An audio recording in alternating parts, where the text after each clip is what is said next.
Olá, meus amigos. Estamos aqui gravando mais um episódio do Casos Empresariais Podcast, o 15º. E começo agradecendo a você que nos acompanha, nos assiste no canal no YouTube, também nos acompanha no Spotify, nas redes sociais, tá? Por essa parceria, por valorizar o nosso trabalho. E hoje nós estamos recebendo aqui, na bancada do Casos Empresariais, dois profissionais excepcionais. O Carlos Felipe, que é professor universitário, e o Marcelo Alencar, que é executivo de uma grande empresa de e-commerce. Carlos Felipe, professor universitário da UniOeste, doutor, seja muito bem-vindo ao nosso episódio de hoje. Obrigado. Marcelo Alencar, da mesma forma, meu grande amigo, tá? Seja bem-vindo a esse 15º episódio do podcast Casos Empresariais. Muito obrigado. E sem delongas, para a gente já dar o ponto de partida, eu quero saber um pouquinho da história de vocês. Da onde que vocês vieram, onde vocês nasceram e contar um pouco de quem são vocês. Carlos, vamos começar? Olá a todos, sou Carlos Felipe, sou natural aqui do interior paulista, né? Então, de Rancharia, cidade aqui próximo do Presidente Prudente. Toda a minha infância vivi no sítio, uma propriedade rural, e depois ali dos 14 anos em diante, me mudei para Rancharia, cursei colégio agrícola, depois me mudei para Presidente Prudente, onde eu fiz o curso de agronomia, continuei mais um tempo aqui fazendo mestrado, depois mudei para Botucatu fazer doutorado, e tive algumas experiências na Argentina e nos Estados Unidos. E atualmente eu vivo aqui em Presidente Prudente. Que legal. Marcelo? Então, eu sou natural do Rio de Janeiro, mas já estou aqui na região do interior de São Paulo já há mais de 25 anos. Estudei engenharia, fiz administração e acabei enveredando para a área de logística, onde eu trabalho já há uns 25 anos, sendo que os últimos 15 trabalhando na consultoria de gestão empresarial. E hoje você está como executivo da Food Fanatics, né? Como executivo, sou o diretor de operações, o CEO da Food Fanatics. Pessoal, se vocês repararem, né, não dá para perceber que é um carioca, né? O sotaque denuncia. Mesmo estando há quantos anos fora do Rio? 25? 27 para 28 27, 28 anos, mas não tem como dizer que não é de lá, né? Exatamente. Começar já com uma pergunta desafiadora. Qual o maior desafio que vocês já enfrentaram na vida de vocês? Rapaz. Bom, vamos lá. O desafio maior que eu enfrentei foi o de gerir pessoas e que até hoje eu enfrento. É um desafio constante em que você vive aprendendo, saber identificar habilidades, encaixar as pessoas no correta posição dentro de uma empresa. Pode pegar um excelente profissional, se você der um erro no direcionamento, você pode acabar recebendo um profissional medíocre. Então, o grande trabalho, o grande desafio e aonde eu tive mais problema na minha vida, sendo liderado e liderando, é o de gerir pessoas. É uma arte, na verdade, né? Exatamente. Eu falo arte porque você só continua nessa atividade porque é uma arte e é algo que motiva, é um combustível, né? Exatamente. Porque eu acho que não tem nada melhor que você conseguir fazer as pessoas crescerem e evoluírem. Claro que a gente tem muitas vezes no meio dessa história algumas situações desafiadoras, vamos colocar assim, mas a maior felicidade, eu acho, que de um líder é quando ele consegue fazer o time evoluir e crescer. Exatamente. Isso é excepcional. E o seu maior desafio, Carlos? Maior desafio da vida. Pode ser que, né, o nosso amigo Marcelo, que é um desafio contínuo, ele gosta de desafios, já deu para ver, né? O que você tem aí para nos compartilhar com a gente aí? Do ponto de vista, né, pessoal e profissional, que esse desafio vai mesclar um pouco de cada, quando eu fazia ali o ensino fundamental, o ensino médio, eu tinha uma dificuldade muito grande com comunicação. Eu era muito tímido. Hoje... Sério isso? Exato. Somos dois, então, porque eu era da mesma forma, e jamais com 20 anos eu me imaginaria realizando podcast. No meu caso, é exatamente o mesmo. Hoje eu sou professor universitário, ministro treinamentos, palestras, trabalho com comunicação, né, ensinando alunos, produtores, técnicos, mas eu era extremamente tímido, né, ali na infância e início da adolescência. E quando eu iniciei o colégio agrícola, eu comecei a romper essa barreira. Então, comecei a me expor muito mais, mas ali no início o desafio era gigante. Você ficar um pouco envergonhado e tudo mais. Mas isso a gente vai rompendo, né? Vai superando esses desafios, se expondo. Exatamente. E, obviamente, por mais que a gente ministre aula hoje, palestras, a gente sempre busca evoluir, né? Melhorando a comunicação. Mas o grande desafio meu, né? Os colegas, amigos de infância que irão ouvir depois esse podcast, eles vão lembrar disso. Eu era extremamente tímido e depois de muito treinamento, a gente está evoluindo aos poucos. Caraca, só nesse começo a gente já teve 2 depoimentos excepcionais, hein? Essa questão mostra, né, no seu caso, Carlos, que a gente consegue, né, à medida que a gente vai praticando, evoluindo, a gente consegue. Eu acho que isso inspira muitas pessoas que nos acompanham no canal, muitos jovens, que dá para mudar, né? Dá para fazer diferente, né? E é dedicação, e é que nem você falou, se expondo, né? E o outro exemplo é o que o Marcelo falou, né, cara? Gestão de pessoas, cara, é um negócio incrível. Parece que quanto mais trabalho te dá, mais você aprende, mais você evolui, mais você quer fazer aquilo, né? Então é um negócio incrível. Outra pergunta direta, na lata. Momentos de virada de chave na vida de vocês. Estava indo para um rumo e de repente mudei. Eu acho que isso inspira, por exemplo, muitas pessoas que de repente têm dificuldade. Você já falou, a comunicação isso que você foi fazendo é uma virada de chave, mas vamos colocar profissionalmente. Onde que em algum momento houve uma virada de chave na vida de vocês? Que vocês falaram, cara, não quero mais isso, eu quero ir por esse caminho, mudar totalmente o rumo. Isso também é inspiração para quem nos acompanha. Bom, eu acho que eu posso contribuir bastante nisso, até pelo tempo de vida que eu tenho, né? Em 2012, 2013, eu entendi que a minha vida como executivo já estava se encerrando. Era um ciclo que eu estaria encerrando, não sendo mais um executivo, mas pegando toda a minha bagagem e tentando colocar isso na qualidade de consultor.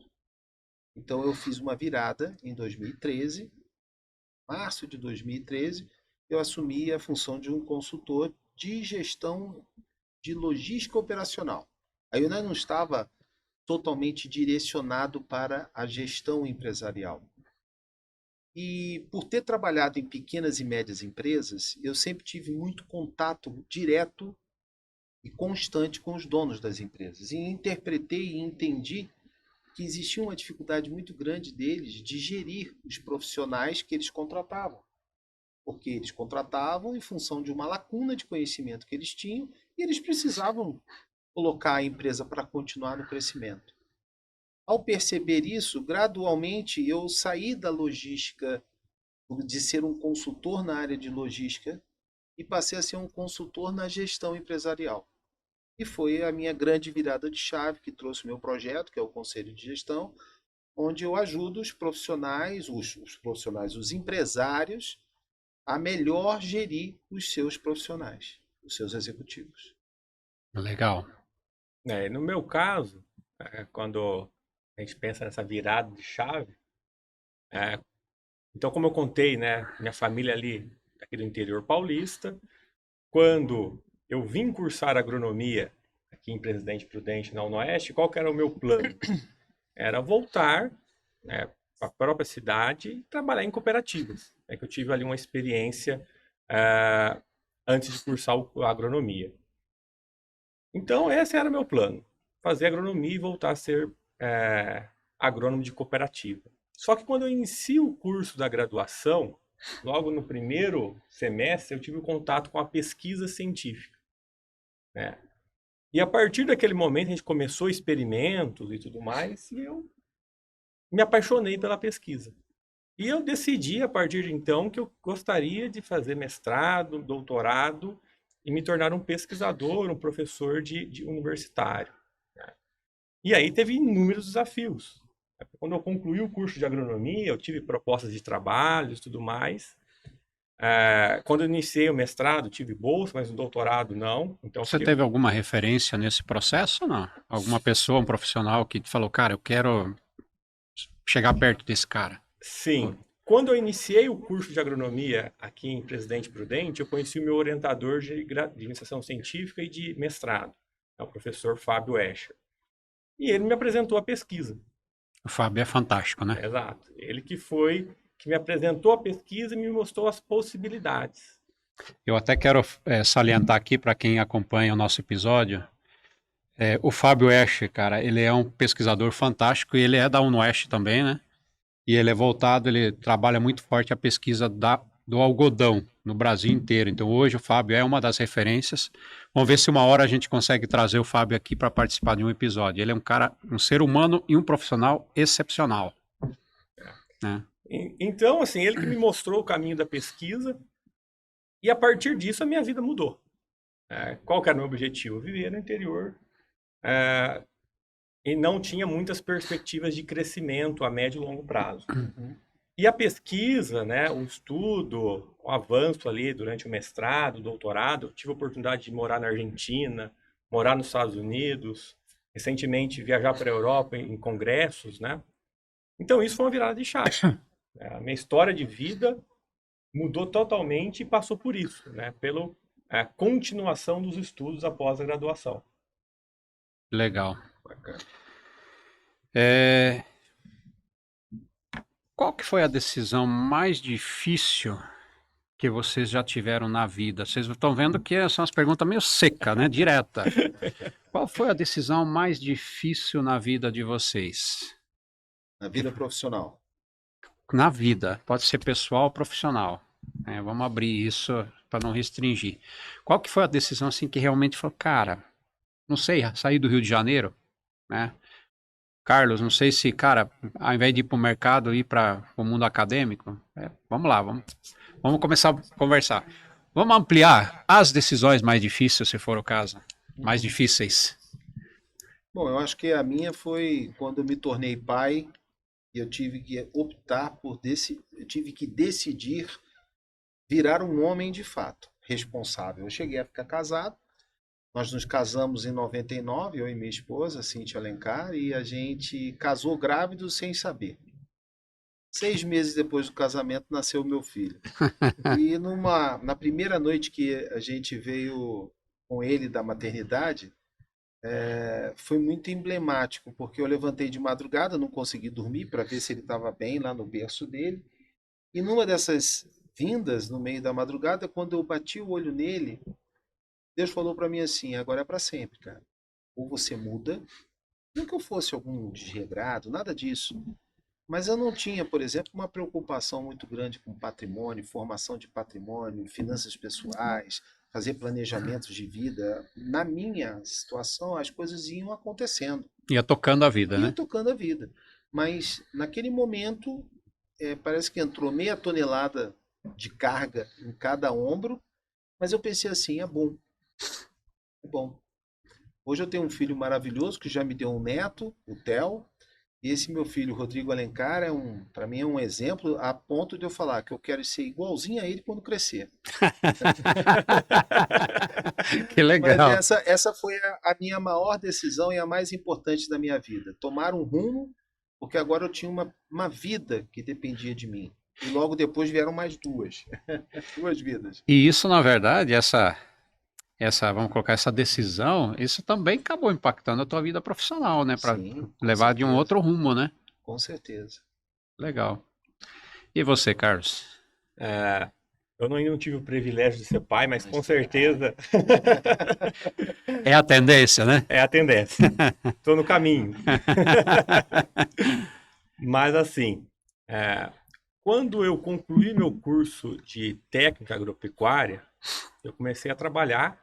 Eu sempre tive o sonho de ser engenheiro agrônomo, de fazer o curso de agronomia, né? Fiz alguns vestibulares ali no final do ensino técnico, início do ensino superior. Só que naquele momento não foi possível ingressar na universidade, né? Então, depois que eu terminei o ensino médio / técnico, eu tive um intervalo de 1 ano que eu fui trabalhar em uma cooperativa. E eu comecei a trabalhar, comecei a ter muitas oportunidades, né? Para aquela fase da minha vida, tinha um bom salário, mas eu vi que seria aquilo, né? Eu ficaria limitado se eu não continuasse estudando. Então, o curso técnico tinha me ajudado a conseguir meu primeiro emprego com 18 anos. Eu já tinha uma perspectiva de crescimento nessa empresa. E aí, no final do ano, eu prestei alguns vestibulares, em algumas faculdades de agronomia, passei em alguns, e a decisão foi parar de trabalhar para voltar a estudar ou continuar. Então, ali excluindo meus pais e meu irmão, né, os tios, primos, falaram, não, você não pode sair desse emprego porque você está com 18 anos, tem perspectiva de ser até gerente, né? Tão jovem, com bom salário. E aí eu abri mão disso para vir estudar agronomia aqui em Presidente Prudente. Eu iniciei com FIES, então abri mão de um salário para fazer uma dívida para estudar. E com certeza foi a melhor decisão que eu tomei na minha vida, tanto profissional como pessoal, né? Que isso abriu muitas oportunidades para mim. Legal. Uma outra temática que eu quero trocar uma ideia com vocês é a questão do conhecimento, né? O conhecimento técnico, o conhecimento científico e a prática. Como é que vocês veem como que isso acontece hoje na academia, no mercado? Eu acho que é importante a gente falar sobre isso, né? Porque muitas vezes a gente tem aí hoje um grupo de nova geração que entende que, cara, eu não preciso estudar, né? A tecnologia, o avanço tecnológico, muitas vezes as pessoas, né, têm essa percepção de que, eu tendo um celular, tenho acesso a tudo e eu sei resolver tudo, né? E não é bem assim. Então, nesse sentido, eu gostaria que a gente fizesse uma troca de ideias aí, né, do valor do conhecimento e como é que isso se relaciona com a prática e como é que é o efeito disso, por exemplo, numa corporação que nem a Food Fanatics, né? E daqui a pouco vocês vão entender por que eu estou querendo chegar lá, né? Porque o que esse cara faz, Carlos, lá na Food Fanatics com o time dele é algo espetacular. Mas antes disso, vamos falar um pouquinho sobre conhecimento e prática. Como é que vocês veem essa relação dentro da academia, para começar? Você me fez lembrar de uma frase que eu tenho usado repetitivamente. Olha, e eu não assisti palestra e numa aula sua, hein? Então, no final de toda aula minha, toda palestra ou treinamento, eu deixo uma frase, né, para os produtores, para os alunos. O melhor insumo para a lavoura é o conhecimento. Verdade. Então, normalmente eu ministro palestras aí na área de nutrição de plantas, fisiologia de plantas, adubação, correção do solo. E sempre um produtor ou um aluno pergunta, mas qual que é o melhor fertilizante? Qual que é o melhor corretivo de solo? E assim, lógico, você pode ter produtos bons e produtos de menor qualidade. Mas, para ter sucesso, tem que ser aplicado com conhecimento. E eu faço uma ressalva sempre, que é um conhecimento que não é apenas aquele conhecimento científico, né, que a gente mostra, resultados de pesquisa e tudo mais. É um conhecimento também prático. Então eu brinco lá com os produtores de amendoim. De nada adianta você conduzir uma lavoura de forma excelente, com alto potencial produtivo, se no momento da colheita, o seu operador não fizer uma colheita da maneira correta. O produto vai ficar lá no solo, né? Vai ter uma perda alta. Então, essa junção do conhecimento científico com o conhecimento prático é fundamental para ter o sucesso. Então, a gente não pode negligenciar nenhum dos dois. E quando a gente consegue agrupar esses dois, a gente tem excelentes resultados. E a gente percebe que a instituição UnoOeste trabalha muito forte isso, né? Pelo menos até onde eu sei, boa parte, se não a maior parte dos cursos tem muita prática vinculada, né? Para a pessoa entender realmente, quer dizer, eu aprendo o que está na teoria. Hoje o livro está caindo em desuso, vamos colocar assim, o físico, mas eu aprendo o que está na teoria e consigo de alguma forma testar isso na prática. Então é muito legal ouvir isso, né, de um professor que está dentro da instituição. Muito bacana. E você, Marcelo? Como é que você enxerga isso agora? Já vamos levar assim. Time de colaboradores da FUT, conhecimento acadêmico aplicado no dia a dia dentro da empresa. Então, vamos lá. A gente tem uma metodologia muito utilizada que a gente faz uma referência, que é a do chá. Conhecimento, habilidade e atitude, né? Então, o conhecimento, você tem que saber fazer. Sim. Habilidade, você tem que saber como fazer. E a atitude, você tem que querer fazer. Então, quando você consegue essa tríade, é muito bom. Só que a minha experiência fez com que eu acrescentasse mais uma letrinha. Em vez de chá, virasse char. E por que esse R? O R é da resiliência. Porque você pode saber fazer, conhecer como fazer, você pode saber fazer, ter habilidade para fazer, ter a atitude, mas se nas primeiras dificuldades você desistir, a Já. atitude acaba porque a vontade acaba. O que eu falo para todos os nossos profissionais, não só na Food Fanatics, mas nos meus clientes na implementação do conselho de gestão, é que como é que você vai pedir um aumento se você não está ofertando nada na contrapartida? E qual é a forma de você ofertar a sua contrapartida? É você continuar aquele processo da educação continuada, coisa que o Carlos fez claramente aqui, para valorizar o seu conhecimento. Em paralelo, trabalhar na prática para adquirir prática alinhada. Quando você soma prática com conhecimento, você tem o chamado conhecimento tácito. Sim. Conhecimento teórico somado ao conhecimento prático, você tem o chamado conhecimento tácito.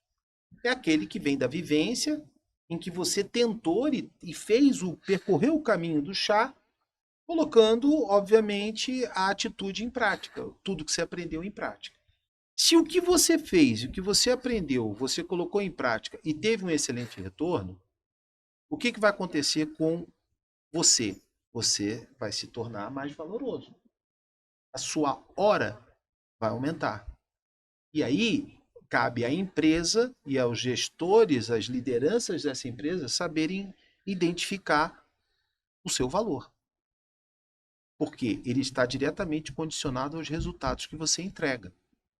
Então, qualquer um que venha para mim pedir uma promoção, pedir um aumento, eu falo, tá, me diz o que você fez para mostrar que você tem mais valor, que você agrega mais valor que os demais. E aí você gera no profissional um momento de autorreflexão. Porque ele vai entender que ele parou com os estudos, fez o ensino médio, não quis ingressar e ele vai vir com uma série de desculpas. Então, no momento que você busca conscientização e que ela não termina com a saída acadêmica, ela muito pelo contrário, ela continua e ela tem que ser acadêmica, sim, para validar, para chancelar, mas a continuidade dela está muito direcionada ao quê? A vontade de querer aprender. Não só ter o conhecimento, não simplesmente retê-lo, não colocar em prática, mas colocar em prática e botar em execução. É isso que você está falando, é exatamente o que o Carlos fez, né? Exatamente. Não numa. A UNOeste é uma empresa, né? Mas ele buscou conhecimento, não se contentou com uma graduação, foi lá, fez mestrado, fez estágio fora, né? Teve experiência nos Estados Unidos, fez o doutorado. Qual é o próximo desafio? Veremos ainda. Além do Estou- filho. Com certeza. Já estou Legal. noivo, então estou caminhando Tá no para caminho. esse. Isso aí, cara. Mas eu ainda tenho objetivos, né, de ter uma segunda ou terceira experiência internacional. Legal, Então, porque isso abre muitas fronteiras. com certeza. Quando a gente fica um período em uma outra cultura, uma outra condição, a gente vem com novas ideias. Então, eu voltei dos Estados Unidos faz mais ou menos um ano, ainda tem várias ideias fresquinhas aqui. Mas é quando você passa 2, 3, 4 anos, isso vai se esgotando. Então, voltar a fazer um pós-doutorado em uma área diferente para continuar estudando.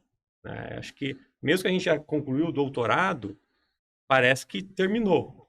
Realmente, o nível de doutor ali, você não tem uma nova escala, mas você pode fazer estágios de doutorado Sim. para avançar em algumas áreas que há necessidade, né, para atender algumas demandas. Que legal. Marcelo, voltando, né, a falar de pessoas, né? Eu vejo assim, para quem acompanha a gente, tá? Eu fiz uma visita para o Marcelo, a gente marcou um café aí algum tempo atrás, né? Fazer uns 2, 3 meses, né? E depois ele me levou para conhecer a estrutura da Foot Fanatics. E eu fiquei encantado Obrigado. com o que eu vi lá na parte de gestão de pessoas. E me chamou a atenção muito a questão do fato de que a grande parte, se não a maioria, dos líderes da FUT, qual que é a faixa etária aí? Conta aí para quem nos assiste, qual que é a faixa Nossa etária faixa média? etária lá está em torno de 25, 26 anos. 20, 25, 26 anos, a idade média dos líderes da empresa. E hoje você tem, eu pergunto isso e gosto de reforçar, porque assim, eu acho que assim, depende tudo do modelo, da forma como você lida com as pessoas, né? Eu vejo muitas empresas tendo dificuldade em trazer pessoas para dentro e mais ainda em mantê-las, né?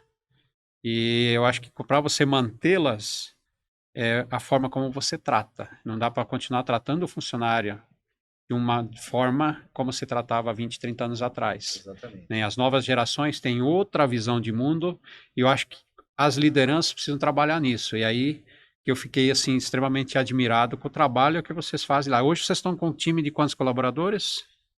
200, quase 300 colaboradores. É gente pra caramba, né? Né? Exatamente. E isso derruba, né, aquele dilema, né, de muitos empresários falando, não, mas essa geração nova não dá certo, né? Ela dá certo e dá muito certo e se bobear, entrega 10 vezes mais, não é? Exatamente. Fala um pouquinho disso. Então, a minha percepção e minha experiência, eu sempre trabalhei com equipes jovens, porque quando você trabalha na logística, operação, não planejamento, mas a logística, operação, o que tem ali? Tem movimentação de mercadorias. O tempo todo você está recebendo, você está estocando, você está separando e você está expedindo. E dado o fluxo que nós temos, a depender da operação, isso é muito intenso. Então você naturalmente precisa trabalhar com mais jovens. Pessoas acima de 40 já começam a sentir com a frequência, né? Sim. Agora, como você começa o celeiro da tua equipe com pessoas jovens, e à medida que a empresa cresce, interessante, eu estava conversando isso hoje em reunião com a equipe, à medida que a empresa cresce e essas pessoas vão se desenvolvendo, você tem como líder a obrigação de fazer com que essas pessoas encontrem um horizonte, até dentro do processo de retenção. Sim. Então vamos lá, nós temos lá hierarquicamente, nós temos expedidores, conferentes, estoquistas, almoxarifes, mas depois disso eles são administrados por um líder operacional, que se reporta a um supervisor operacional, que se reporta a um coordenador operacional, que se reporta ao gerente operacional. Então, essa escala hierárquica a gente procura sempre, eu acho que 99% das promoções e das lideranças são pessoas que foram pratas da casa. Por quê? Do momento que eles ingressam na empresa, para ingressar tem que ter necessariamente o ensino médio. Para assumir uma liderança operacional, ele tem que estar cursando um curso superior. Para ele ir para uma coordenação, ele já tem que ter um curso superior e tem que estar cursando uma pós-graduação. Então, o meu coordenador, o meu supervisor, o meu supervisor e meu coordenador, todos são graduados ou pós-graduados. Esse foi um outro ponto que eu ia tocar, né? Você já falou. Também outro ponto que chamou a atenção, né? Esse incentivo que vocês dão no sentido de que o colaborador busque o conhecimento. Exatamente. Isso é fantástico, né? E eu tenho uma prática que todo novo colaborador, ele é apresentado a mim, e a primeira coisa que eu pergunto para eles, e o pessoal que estiver assistindo vai rir, porque eles já sabem, os coordenadores, a coordenadora de RH, o gerente de operações, até o meu head de TI, todos eles avisam os novatos, olha, quando você encontrar com o Marcelo, a primeira coisa que ele vai perguntar é se você está estudando. E não adianta vir com um gerúndio, eu estou procurando, eu estou fazendo, não, eu quero saber o seguinte, Está estudando? Sim ou não? Sim ou não? Então, a trajetória lá é simples. 3 meses de experiência, até para a gente poder verificar se o cara tem o perfil. Foi efetivado, ele tem até 6 meses para estar ingressando numa faculdade, porque ele já tem o ensino médio. Ele tem Sim. até 6 meses. Ou seja, em 9 meses ele tem que estar, se quiser continuar na empresa, ele tem que estar dentro de uma faculdade. E eu exijo isso já de estoquista, conferente, almoxarife. Por quê? Porque eu falo para eles o seguinte: hoje o que não me falta são exemplos. Todos os coordenadores ingressaram como auxiliares de armazenagem. Sim. Temos 8 anos dentro dessa empresa. Todos são extremamente qualificados. Todos eles sabem fazer uma gestão de projetos. Todos eles sabem fazer um mapeamento de processos utilizando a tecnologia BPM. Todos eles sabem a importância do conhecimento para ser aplicado à prática. A equipe, nós temos hoje lá uns 12 coordenadores. E todos reportam-se na área de operações, se reportam ao gerente de operações, que é o Cid Andofato. Aliás, um abraço para ele, meu braço direito e esquerdo nessa operação. Se não fosse ele, não teríamos conseguido tudo que conseguimos.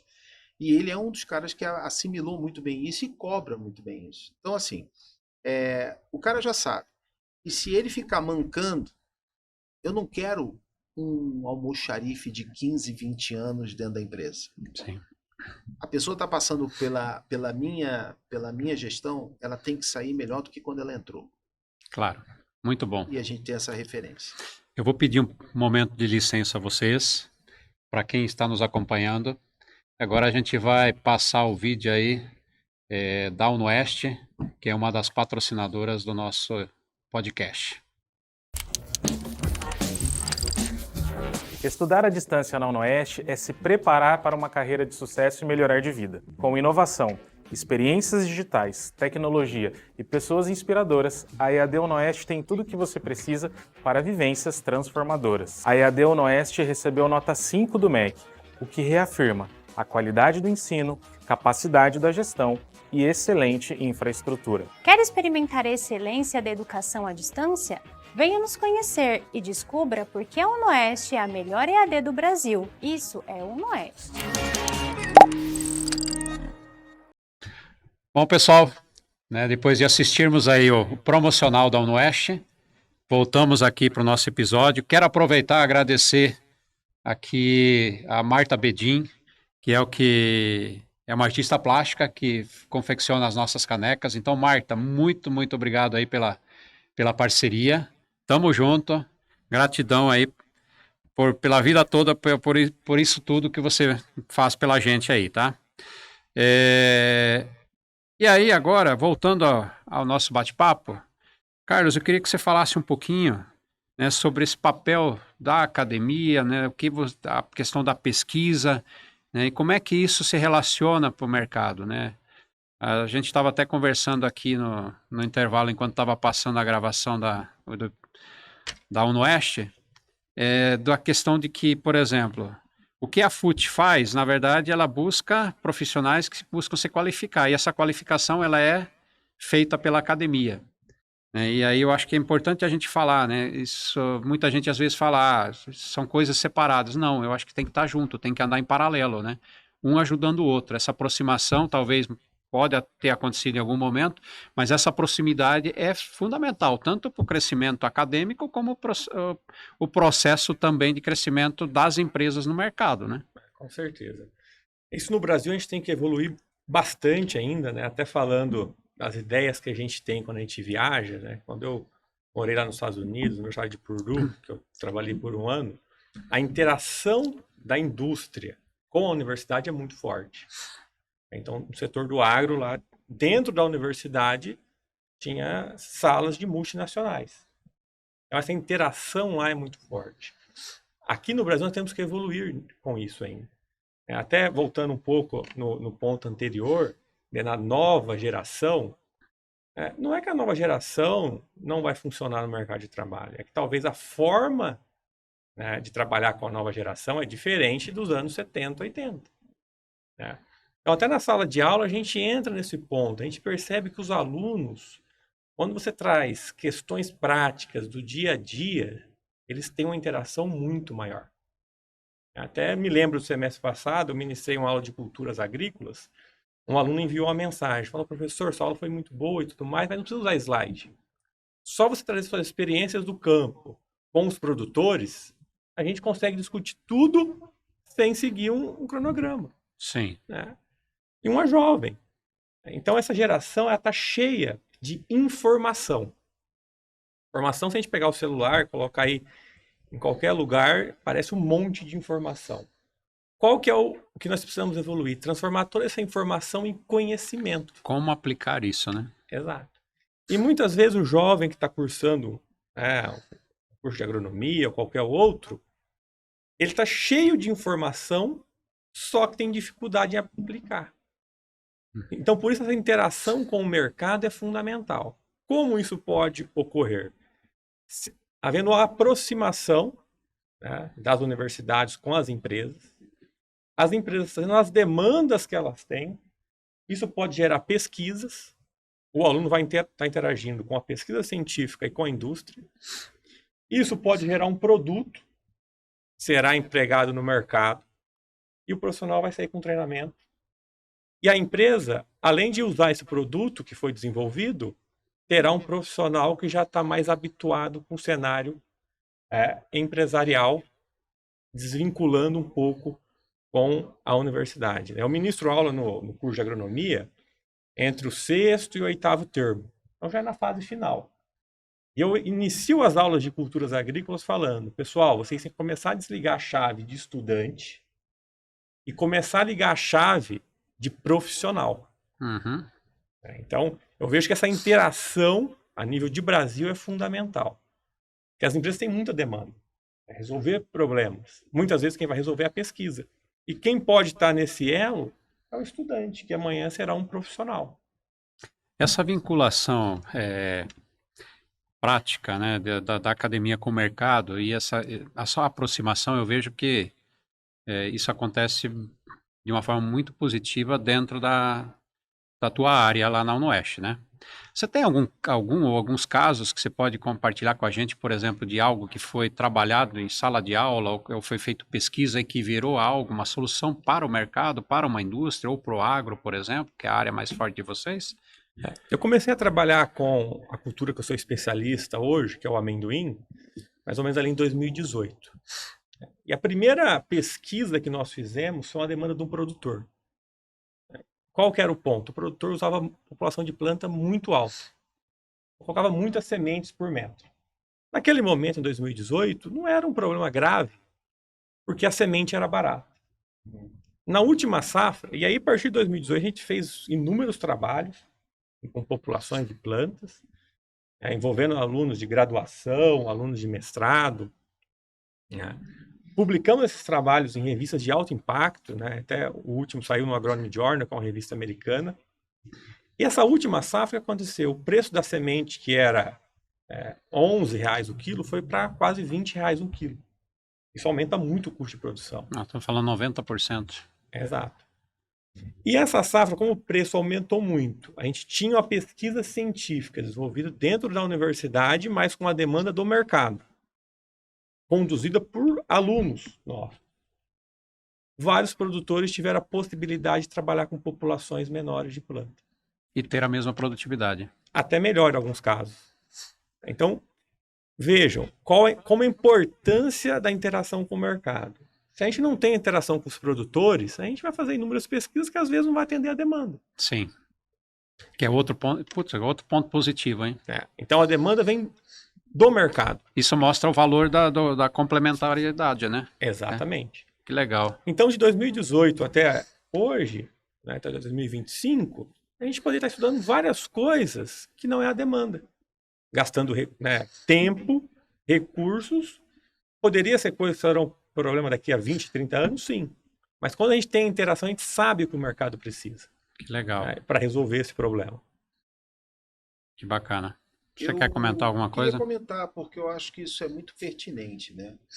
Eu costumo falar que quando você pega uma seleção de pessoas inteligentes, comprometidas, com vontade de se desenvolver e de crescer, seja no âmbito acadêmico ou empresarial, Quando você soma essas pessoas numa sala, traz para uma discussão, abre um debate, o que você está fomentando? A inteligência coletiva, o desenvolvimento da inteligência coletiva. Eu complementaria o que o Carlos está falando. Ele falou informações para transformar em conhecimento.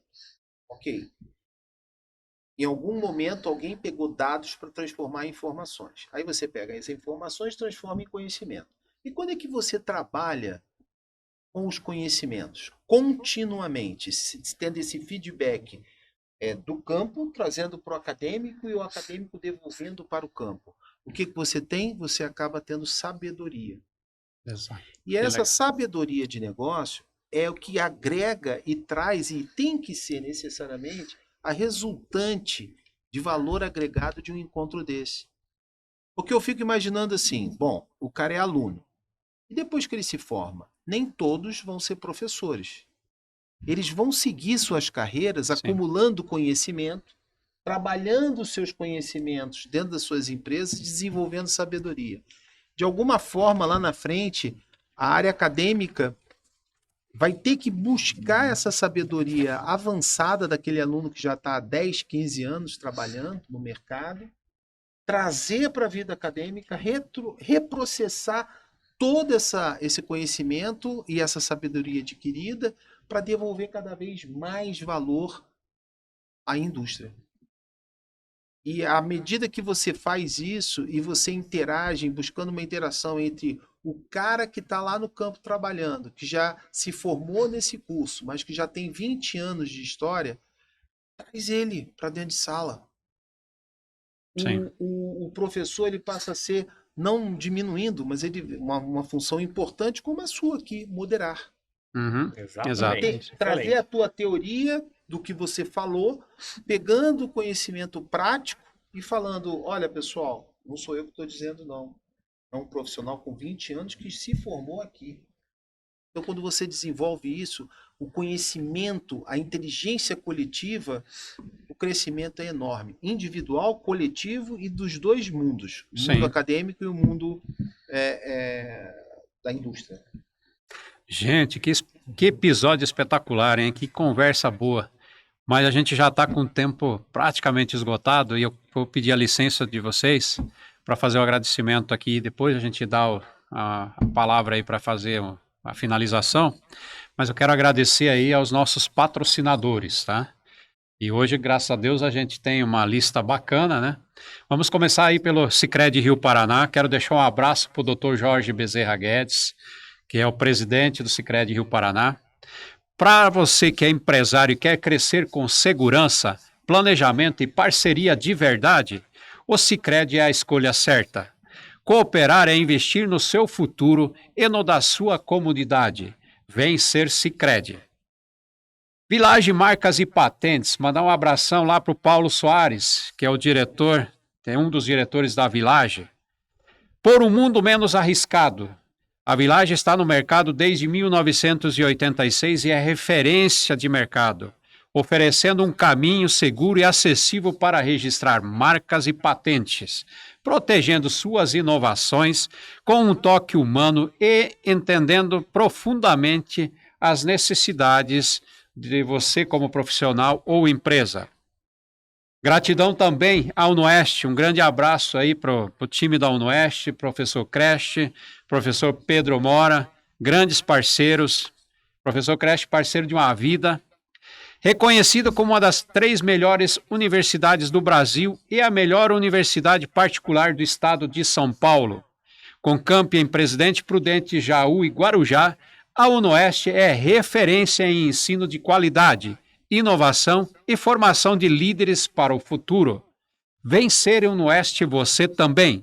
Acesse unoeste.br. E nosso último patrocinador, Listacnai. Sabe aquele cliente ideal que sua empresa procura? Ele já existe e está esperando você encontrá-lo. Com o Listacnai, você pesquisa empresas ativas em qualquer lugar do Brasil. Segmenta por setor e transforma dados em negócios. Pare de esperar indicações. Prospecte com estratégia baseado no listacnai.com.br. Um agradecimento especial também ao time da Bebidas Funada, principalmente ao Paulo Funada e a Dani, do marketing, que em todo episódio nos arruma aí um kit para a gente dar de brinde de presente aí para os nossos convidados. Então, um grande abraço, Paulo e Dani. E indo para o fechamento do episódio, eu quero as considerações finais de cada um de vocês, né? O que vocês acharam do episódio, né? Um comentário aí para quem nos assiste também. E aí a gente já parte para o encerramento. Legal. Eu agradeço novamente a oportunidade para a gente estar falando, para esse público que está nos assistindo. Eu acho que a mensagem final aqui fala: educação continuada ela é importante, a universidade ela é importante, a graduação é o primeiro grande passo de qualificação de um profissional para o mercado. A responsabilidade acadêmica é enorme nesse sentido. Mas o mais importante que eu gostaria de destacar aqui é o seguinte: infelizmente, o Brasil está passando por um apagão da qualificação da mão de obra.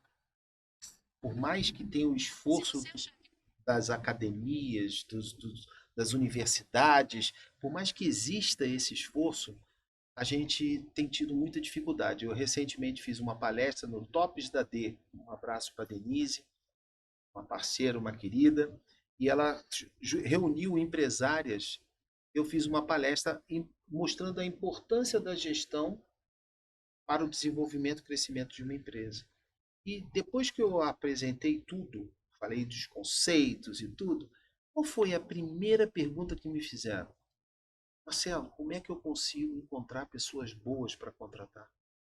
Então, o mais difícil é saber que existem vagas. O problema é que a empresa, mercado, não encontra pessoas ainda qualificadas para...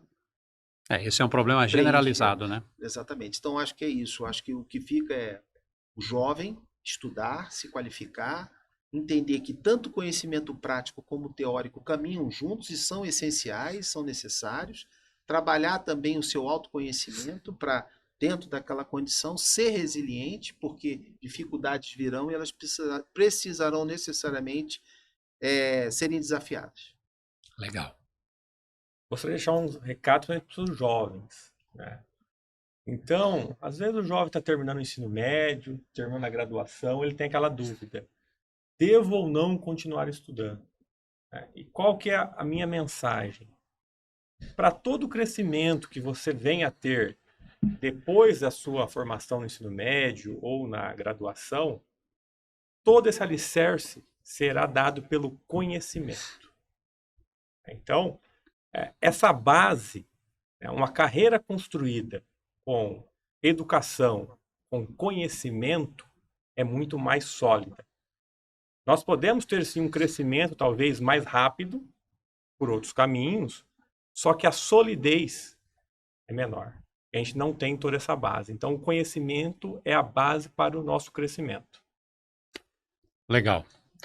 E eu quero aproveitar o comentário de ambos, dizendo o seguinte: por mais IA que a gente tenha, a gente tem que tomar muito cuidado de como é que a gente encara isso. A gente não pode deixar com que, por exemplo, a inteligência artificial nos impeça de pensar e de criar. Acho que o grande desafio está aí, né? Então, fica a reflexão. Como você está usando a IA? Então, acho que esse é o recado que a gente deixa desse episódio. E assim, conhecimento, hoje, ele é fundamental. E a gente está vivendo um momento que a gente precisa se acostumar, desde que nós começamos a nossa vida na educação, no ensino fundamental, até o dia que a gente parte para outra jornada, que a gente precisa acostumar a fazer o seguinte: aprender, desaprender e reaprender. Esse é um processo contínuo por toda a vida. Então, se você quer ser uma pessoa ativa e contribuir para o bem da sociedade, siga esse processo. Aprenda, desaprenda e reaprenda.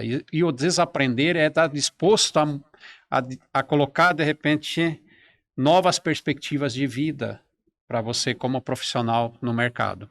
E como alguns anos atrás, se dizia que com 50 anos você era já carta fora do baralho, mais do que nunca, o mercado hoje precisa de todos. Precisa dos jovens, precisa também das pessoas com uma idade avançada, né? Por quê? Porque você tem conhecimento e os jovens precisam desse conhecimento. Então fica o recado dado aí. Aproveito para agradecer de coração, tá? Carlos, Marcelo, foi um episódio espetacular. A gente nem falou de IA, tem um monte de tópicos aqui que a gente não conseguiu falar, mas foi um episódio assim, eu digo assim, foi uma aula, né, Carlos? Foi uma aula que a gente viu hoje aqui. Desejo muito sucesso a vocês, na carreira de vocês, nos negócios de vocês, nas suas pesquisas, e que não se perca esse fio tão importante que você citou aí, Carlos, que é a questão da conexão da academia com o mercado, né? Então precisamos mais Marcelos que enxerguem que o mercado precisa da academia, precisamos de mais Carlos que enxerguem que essa conexão ela é essencial para o crescimento, nosso crescimento do país, tá? O mundo precisa disso. Gratidão pela participação de vocês no episódio de hoje. Obrigado. Valeu. Obrigado. A você que nos acompanha, nos assiste, fica o convite, se inscreva no canal, nosso canal está crescendo, graças a Deus, estamos aí evoluindo a cada episódio, número de visualizações, número de inscritos aí batendo recorde. Para nós é pequeno ainda, mas eu acho que a gente está no caminho, está na jornada, estamos num processo de evolução. Então, gratidão a você que nos acompanha e nos assiste. Um abraço.